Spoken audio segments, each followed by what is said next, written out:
A esta hora, Vanessa Morosowski abre su diario y también abre las rutas, los lugares, las historias, las personas, para que podamos disfrutar de su diario, de su vida, de sus pasiones, de su interés. Vanessa nos lleva a distintos lugares en un viaje de ensueño, radial, televisivo, que en este caso nos va a permitir recorrer lo que es la flora de nuestra Patagonia toda, pero sobre todo de la Patagonia austral. Le damos la bienvenida primero a Vanessa Morosowski. Vanessa, ¿cómo estás? ¿Qué tal, Sergio? Buenas noches a todos. Y bueno, aquí estamos nuevamente para dar vuelta a una página. Y bueno, hoy tenemos un tema interesantísimo, Sergio, que bueno, la verdad es un tema que va a dar mucho que hablar, ¿sí? Muy interesante. Vos sabés que cuando me contaste con quién íbamos a hablar, yo recordé una de las guías más maravillosas que se han publicado sobre la flora patagónica hace ya 10, 12 años. Ella es una de las autoras y me dio la verdad que una gran emoción y mucho interés para compartir este diario de Vanessa. Así que ya la podemos saludar, ¿te parece? Por supuesto, Sergio, adelante, claro que sí. Bueno, ella es bióloga. Claudia Guerrido, buenas noches, ¿cómo estás? Gracias por participar a esta hora del diario de Vanessa. No nos escucha. Hola. Ahora sí. Hola, buenas noches, Sergio, Vanessa. Gracias por la invitación a su programa y un saludo a todas las personas que los escuchan. Claudia, la zona nuestra aquí, la Universidad Nacional del Comahue, ¿tiene algo que ver con tu vida o no? Sí, yo hice mi doctorado en biología en la Universidad del Comahue. Ah, me parecía que teníamos algo en común en nuestra zona con vos. Le decía a Vanessa que a mí me emocionó mucho cuando me avisó que íbamos a charlar con vos, porque sos una de las autoras de una guía maravillosa de la flora de la Patagonia que ya tiene 10, 12 años, ¿no? Sí, exactamente. Es el libro al que haces mención. Es un poco viejo, es la primera edición de la guía de campo de bosques de Patagonia, pero tenemos la suerte de que fue reeditada el año pasado, así Ajá. que el libro ha sido actualizado, está mucho más moderno en cuanto a diseño y bueno, revisado y actualizado en cuanto a información, así que salió muy lindo con una editorial de Córdoba y de muy buena calidad de imprenta también. Es un libro imprescindible. Bueno, Vanessa, adelante, comencemos a recorrer la charla con Claudia. ¿Qué tal, Claudia? Buenas noches y bueno, un placer tenerte y voy a deleitarme escuchándote porque realmente, bueno, estoy en Calafate, vivo en Calafate y más de una vez he estado arriba de algún cerro y me ha llamado la atención, Claudia, encontrarme con determinada vegetación, ¿no? Entonces, bueno, surge esta posibilidad de entrevistarte y bueno, y de aprender mucho, ¿no? Claudia, porque realmente me pregunto cómo es que surge esa vida ahí en las montañas, ¿no? Sí, las plantas de alta montaña son realmente increíbles porque tienen un periodo de vida, digamos, bastante corto en el que pueden florecer y fructificar, y que es cuando no están cubiertas de nieve, cuando el suelo no está transformado en hielo, y después el resto del tiempo del año, la mayor parte del año, se mantienen como invisibles, ¿no? Como estructuras que están por debajo del suelo o totalmente en estructuras de reposo, que pueden ser frutos o semillas que van a volver a florecer en la temporada favorable. Así que son periodos de actividad extremadamente cortos que nos deleitan con eso, ¿no? Con la belleza de las flores de alta montaña, que son, la verdad, que poco vistas porque son pocas las personas que llegan arriba, pero que bueno, cuando uno va con ojo observador las encuentra, ¿no? Eso es increíble.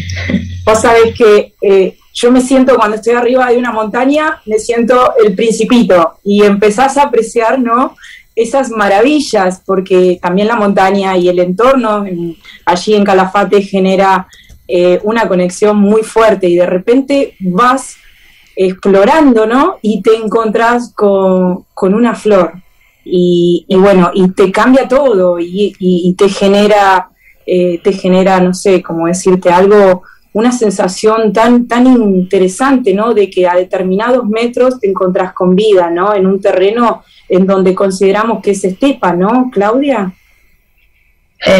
Sí, la zona de las montañas, la parte alta de las montañas donde nos encontramos nosotros, que es Calafate, a 50 grados de latitud sur, lo que se llama zona alto andina, comienza a unos 900 metros sobre el nivel del mar, 900, 1000 metros sobre el nivel del mar, donde normalmente si uno mira rápido no habría nada, es lo que uno dice, claro. Bueno, ahí se termina la vegetación y lo que hay es roca, y en realidad empieza esa vegetación de altura que es otro tipo, es diferente, es única, que un poco se repite en la estepa.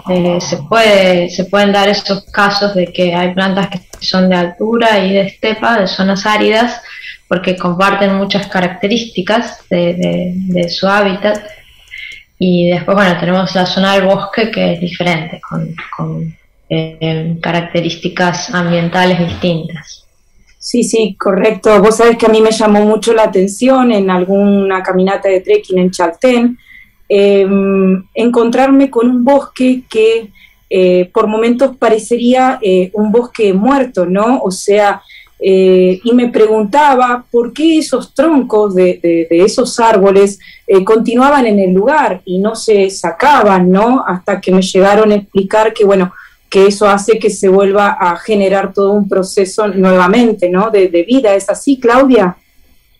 Claro, el bosque o cualquier lugar en realidad tiene sus ciclos, ¿no?, de vida y muerte, y todo está conectado, interrelacionado. Entonces, cuando cualquier organismo, ya sea animal o vegetal, muere, pasa a formar parte del suelo, del sustrato y de los nutrientes, porque claro, eso que fue vida después pasa a ser nutrientes para la nueva vida. Entonces, por eso es que en áreas naturales donde los ciclos son naturales no se limpia lo que los humanos conoceríamos como limpiar un terreno, sacar todo lo natural, poner cemento, una casa, jardín.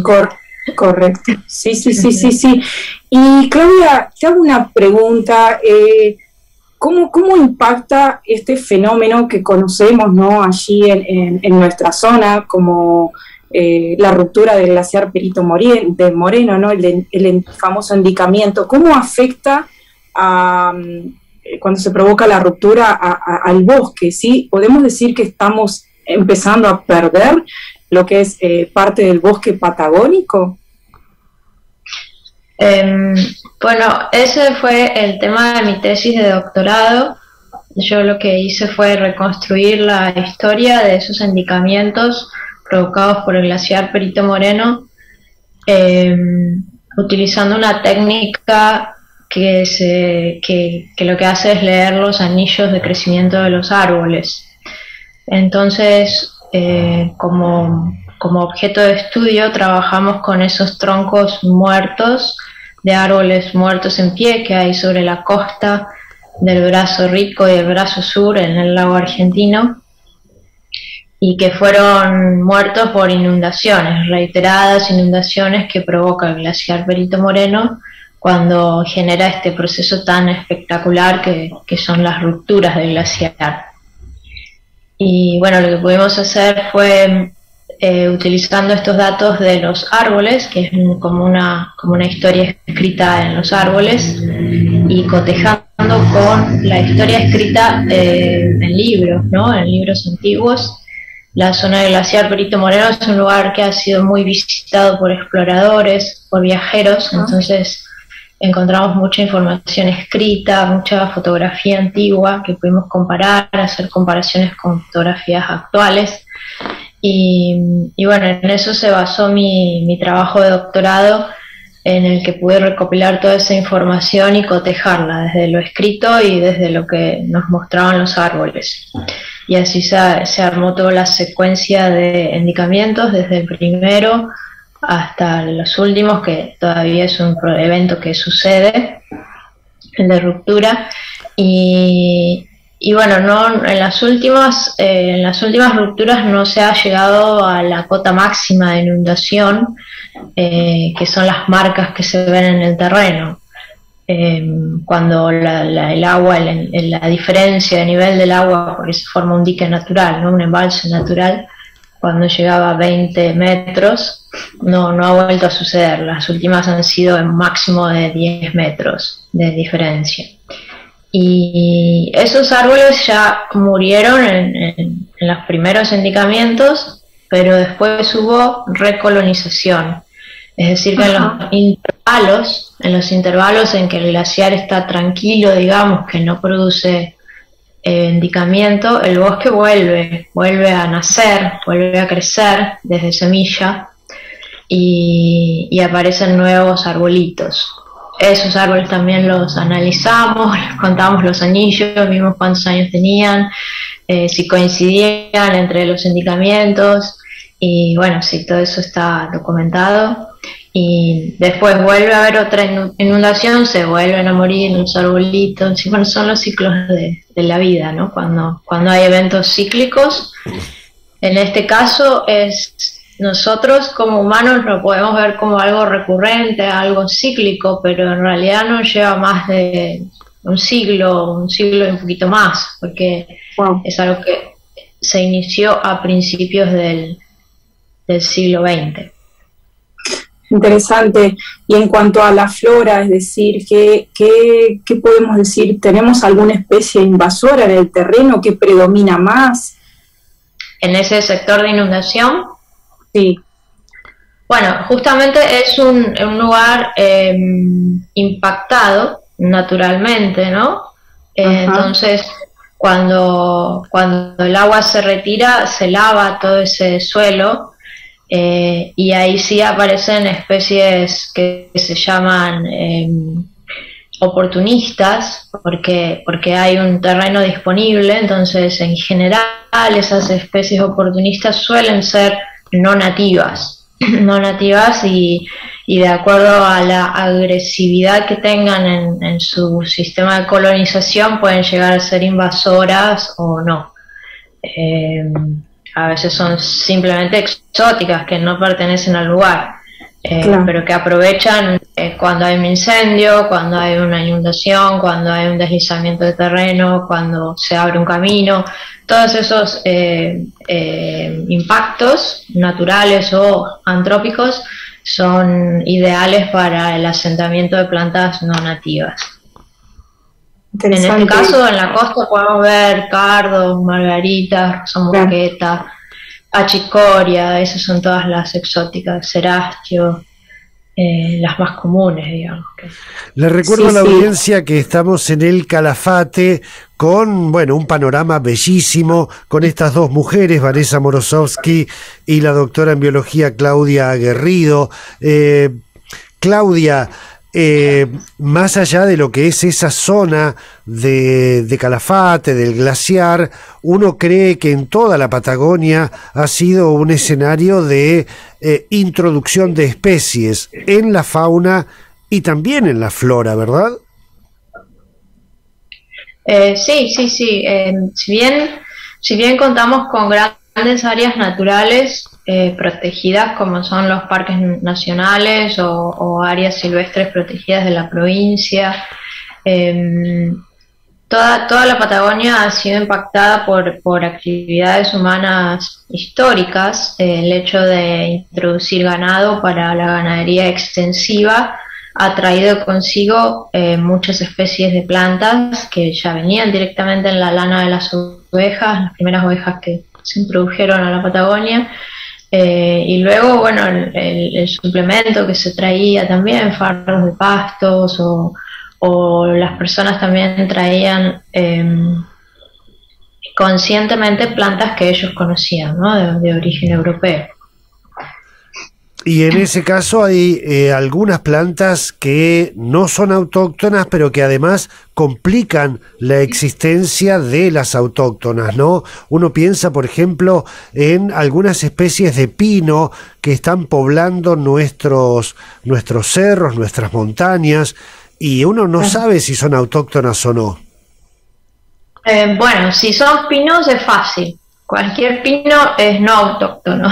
Es introducido. Todos del hemisferio norte. Nosotros en Patagonia tenemos algunas coníferas autóctonas, pero no son pinos. Serían las araucarias, los cipreses de la cordillera, en esa zona donde están ustedes, ¿no? En la Patagonia Norte. Nosotros acá muy al sur tenemos un solo ciprés autóctono, que es el ciprés de las Huaytecas. Y lo demás es todo del hemisferio norte, todas las coníferas, los pinares que se plantan para aprovechamiento de madera o que se plantan sin ningún objetivo, no son nativos. Y después esos coníferas exóticas tienen muy buena reproducción natural y van colonizando cualquier tipo de terreno, sea en estepa, en la planicie o en la montaña. Suben mucho en la montaña. Claro. Vanessa. Sí, Claudia, ahí te escuchaba atentamente y recordaba también que siempre me llamó la atención ver en camino al glaciar, ¿no? Yo soy transportista, cuando llevo a los pasajeros, que me preguntaban, ¿no? ¿Qué es lo que cae de los árboles? Que parece como si fuera una barba, no sé si me explico. Sí. ¿Qué sería eso, Claudia? ¿Es un hongo? ¿Qué es eso? La barba de viejo, así la llamamos comúnmente. La barba de viejo son líquenes. Son líquenes que se apoyan sobre los árboles y crecen sobre los árboles.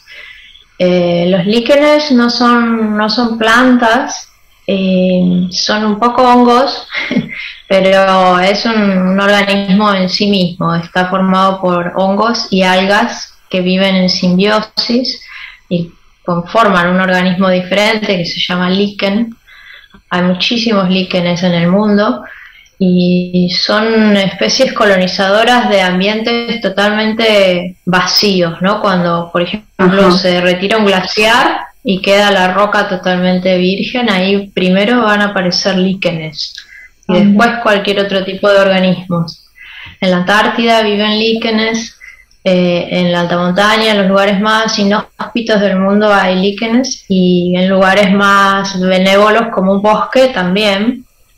Puede ser como sobre los árboles, colgando de los árboles, como estas que las llamamos barbas de viejo, o sobre el suelo. A veces son como hojitas, como lechuguitas, pero siempre de un color verde bien pálido.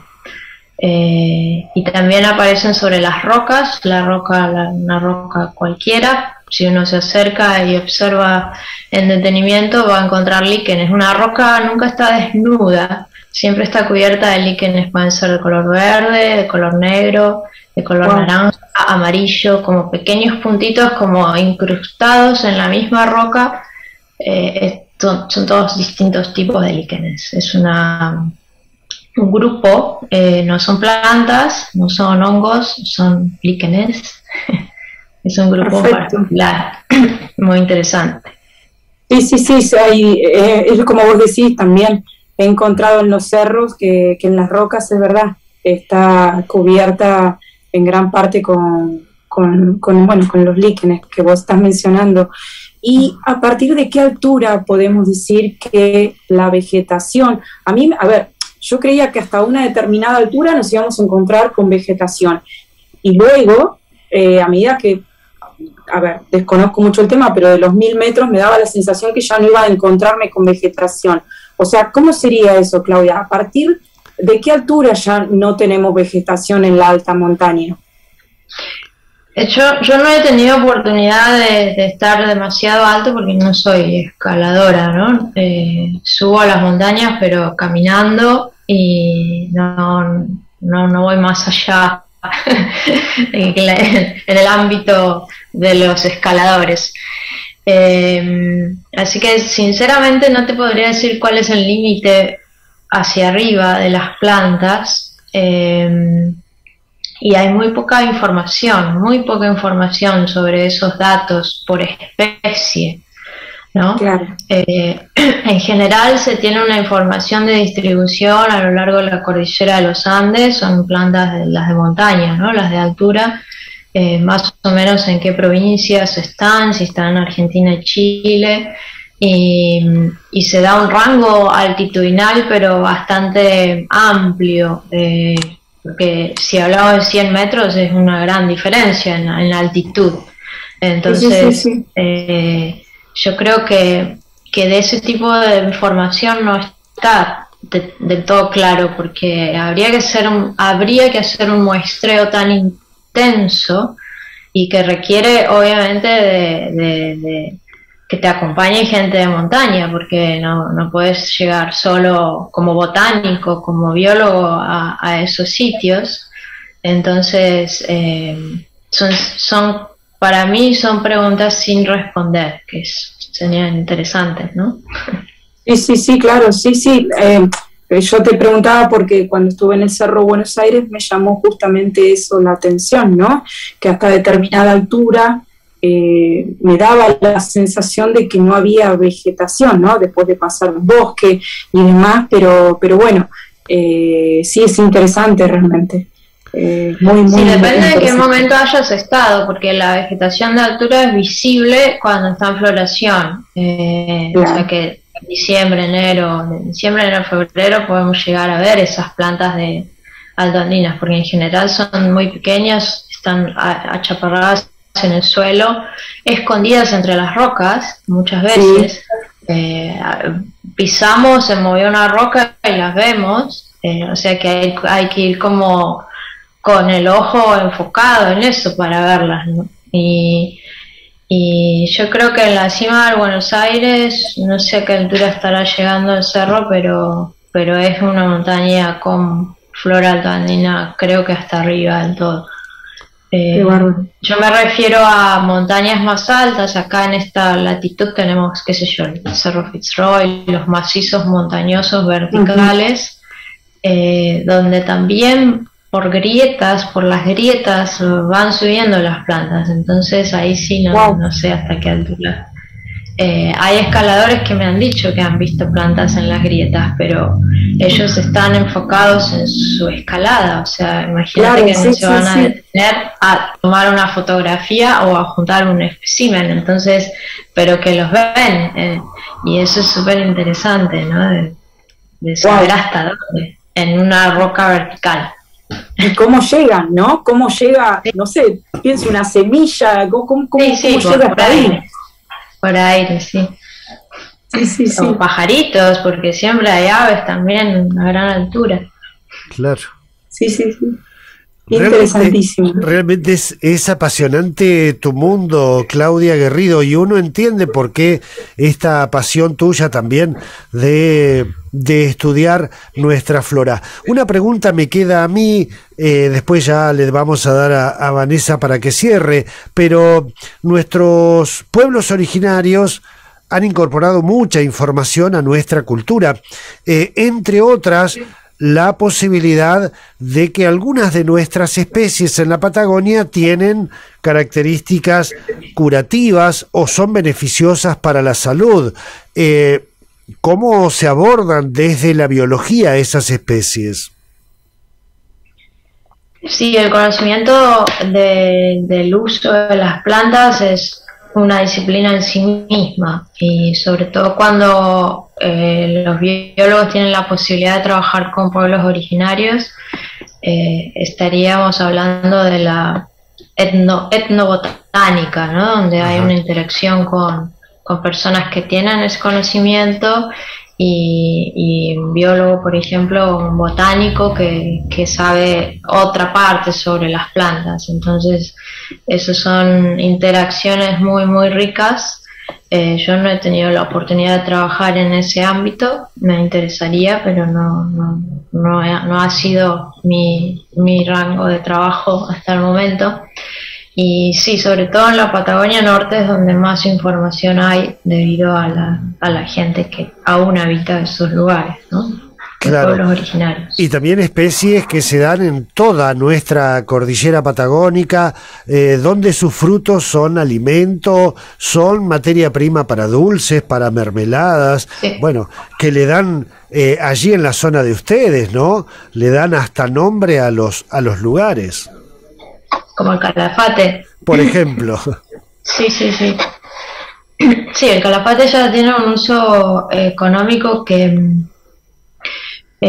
nosotros ahora estamos con un mini proyecto de cultivo de plantas nativas, de producción de plantas nativas desde semilla, y el calafate es una de esas figuritas difíciles porque tiene un fruto carnoso y es un fruto que es comido por las aves y después germina. Entonces, como imitar ese proceso requiere varias pruebas. Hay gente que ya lo ha logrado y produce calafate desde semilla, y nosotros también queremos llegar a esa etapa. Estamos probando con otras especies también, pero el calafate es increíble de que con el alto consumo a nivel productivo que ya tiene, no esté cultivado en esta zona, no sea una especie cultivada productiva todavía, ¿no? Claro. Vanessa, vamos cerrando el diario de hoy porque ya no nos queda mucho más tiempo. Claro que sí, Sergio. Claudia, te agradecemos muchísimo. Súper, súper interesante. Has logrado que cuando camine por la montaña preste atención y mire hacia el piso, ¿no? Contemplando estas maravillas de lo que es nuestra flora. Así que nada, te agradezco muchísimo por tu explicación y espero cruzarte por Calafate, Claudia, ¿eh? Sí, cuando gustes, no hay problema. Ya nos veremos en alguna caminata. Muchas gracias por la invitación. Lo que debe ser caminar por Calafate con Claudia Guerrido. Primero porque, claro, Claudia, parás a cada rato para ver esta plantita, aquella otra, esta especie, sacar fotos, explicarnos. Realmente ha sido un placer esta charla. Muchas gracias. Gracias a ustedes. Un placer. Vanessa, una delicia, realmente una delicia esta nueva edición de este diario de Vanessa, porque nos permite ingresar a todo este mundo de ciencia, de pasión, de naturaleza, de lugares, de historias, de alturas de nuestra Patagonia. Así es, Sergio, la verdad que una charla interesantísima con Claudia. He aprendido mucho, así que nada. Voy a prestar, prometo, cuando camine por las montañas voy a prestar mucha atención al suelo y voy a hacer lo que hace Claudia, detenerme y contemplar y fotografiar esas maravillas, sin lugar a dudas, Sergio. Ahí tenés un nuevo objeto para tus fotografías también. Seguro, Sergio, claro que sí. Gracias, Vanessa, me vuelvo. Muchísimas gracias. Gracias a vos, Sergio. Gracias, Claudia. Chao, chao. Una delicia esta nueva edición del diario de Vanessa, recorriendo las especies de nuestra flora en la zona de la Patagonia más austral, pero también en el resto de nuestras provincias patagónicas.